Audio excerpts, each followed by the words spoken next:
Existe um lugar em Barcelona onde a história, a arte e a engenharia se encontram de uma forma quase impossível.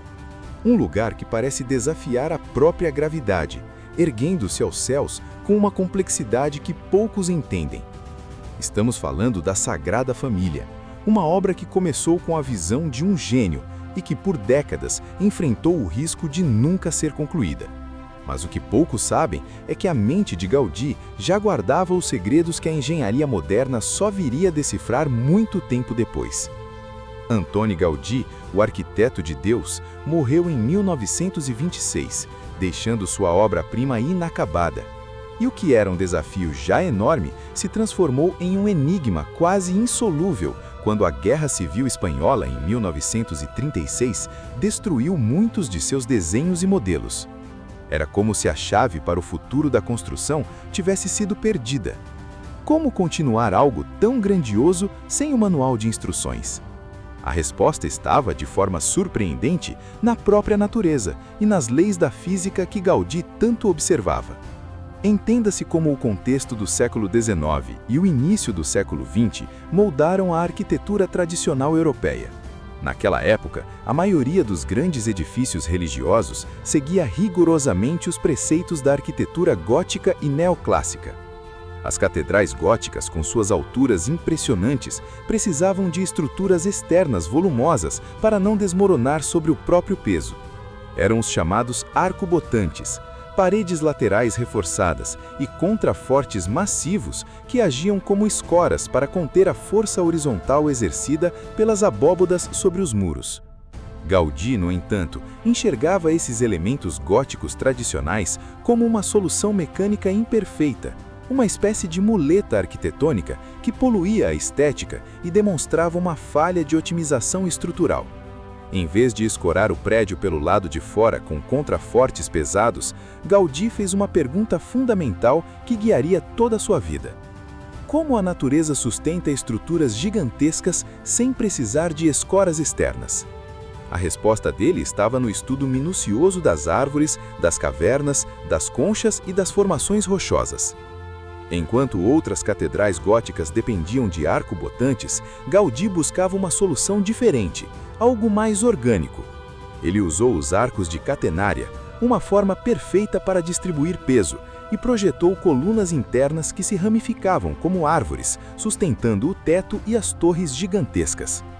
Para encontrar a geometria ideal dessas estruturas, sem a existência de computadores, Gaudí criou um dos experimentos físicos mais impressionantes da história da engenharia: o modelo esterostático tridimensional suspenso. Em uma oficina no próprio canteiro de obras, ele pendurou cordas no teto, fixando nelas pequenos sacos cheios de chumbo proporcionalmente ajustados ao peso real das pedras da construção. Pela ação pura da gravidade, as cordas se tensionavam de forma natural, criando curvas conhecidas como catenárias. Quando essa rede tridimensional de cordas e pesos encontrava o seu ponto de equilíbrio estático perfeito, Gaudí colocava um espelho no chão logo abaixo do modelo e olhava o reflexo invertido. Ao virar a imagem de cabeça para baixo, a curva da corda tensionada transformava-se no arco de compressão mais eficiente possível, onde todas as forças resultantes do peso caíam estritamente ao longo do eixo central das paredes e colunas. Aplicando esse princípio revolucionário dentro da Sagrada Família, Gaudí projetou colunas internas inclinadas que sobem do chão e, a certas alturas, se dividem em múltiplos ramos secundários, parecendo os galhos de uma grande floresta de pedra. Essa ramificação permite que o peso vertiginoso do teto de pedra e das torres centrais seja absorvido diretamente por cada ramo e transferido de forma contínua até a base, anulando a necessidade de contrafortes ou arcobotantes externos. Além disso, ele utilizou superfícies geométricas complexas, conhecidas como paraboloides hiperbólicos, hiperboloides e helicoides, formas que permitem transições suaves e distribuição perfeita de luz e cargas. Entretanto, mesmo com toda essa genialidade matemática empírica, a trágica morte de Gaudí em junho de 1926, após ser atropelado por um bonde em Barcelona, deixou a obra sem o seu grande capitão. Para piorar a situação, uma década depois, durante a Guerra Civil Espanhola, anarquistas invadiram a oficina do arquiteto, incendiando seus planos e destruindo os delicados modelos de gesso tridimensionais que continham a chave mecânica para a conclusão do templo. Por décadas, arquitetos, engenheiros e historiadores debateram sobre a viabilidade de prosseguir com a construção. O trabalho avançava de forma artesanal, pedra por pedra, usando os poucos fragmentos de gesso reconstruídos a partir dos destroços e esboços históricos sobreviventes. Mas à medida que o projeto se aproximava das torres centrais, especialmente a grandiosa Torre de Jesus Cristo, um problema gigantesco surgiu. Algumas torres seriam simplesmente pesadas demais para as estruturas de base e para o solo das fundações originais se fossem erguidas usando os métodos tradicionais de alvenaria de pedra sólida. Era o limite físico da visão de Gaudí, ou assim parecia. E foi exatamente aí que a engenharia moderna, com toda a sua tecnologia, precisou se curvar à visão de Gaudí. A solução não foi reinventar a roda, mas sim usar a ciência para amplificar a ideia original. Os engenheiros, em vez de desistir, descobriram que podiam usar painéis de pedra mais finos, mas com um segredo: reforçá-los internamente com cabos de aço tensionados. Isso fez com que a pedra trabalhasse sob compressão, suportando forças que antes seriam impossíveis, como o próprio peso e o vento que a atinge. Essa técnica de ponta, conhecida como alvenaria de pedra pré-tensionada, revolucionou o ritmo de montagem do monumento. Em vez de esculpir e assentar bloco a bloco centenas de metros acima do solo, sob condições climáticas adversas, a engenharia moderna começou a pré-fabricar painéis estruturais inteiros fora do canteiro de obras.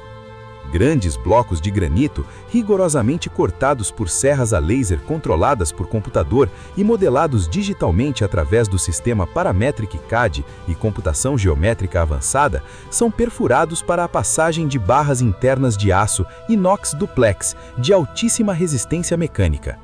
Quando esses cabos metálicos internos são tracionados por macacos hidráulicos de alta precisão, eles comprimem as pedras umas contra as outras, de tal forma que o módulo inteiro passa a funcionar como uma única peça rígida e autossustentável, de altíssima resistência mecânica. Esses painéis pré-tensionados gigantescos são então transportados até o canteiro de obras e içados por guindastes de torre monumentais, encaixando-se com precisão milimétrica sobre a estrutura existente. Isso reduziu drasticamente o peso das torres e aumentou exponencialmente sua resistência estrutural contra os fortíssimos ventos que atingem o litoral da Catalunha.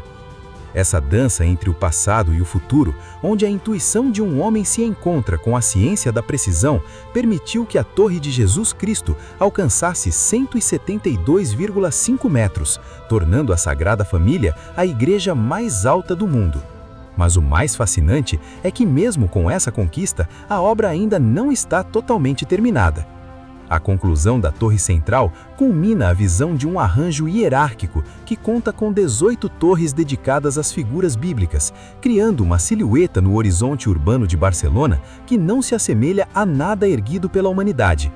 O que antes levaria séculos de trabalho manual ininterrupto para ser finalizado, pôde ser concretizado através da união entre modelagem paramétrica tridimensional, engenharia de materiais de alto desempenho e o rigor matemático originalmente imaginado por Gaudí no final do século XIX. A Sagrada Família não é apenas uma igreja, é um testemunho de como a visão de um gênio que buscava inspiração na natureza pode ser compreendida e levada adiante séculos depois pela engenharia mais avançada. Uma prova de que, às vezes, a tecnologia mais futurista já estava nos planos de alguém que apenas enxergava um pouco mais longe. Se você se fascinou com essa união entre a genialidade do passado e a tecnologia do futuro, imagine o que mais a engenharia esconde. Deixe seu comentário sobre o que você achou dessa história e se inscreva para mais revelações sobre o funcionamento oculto do nosso mundo.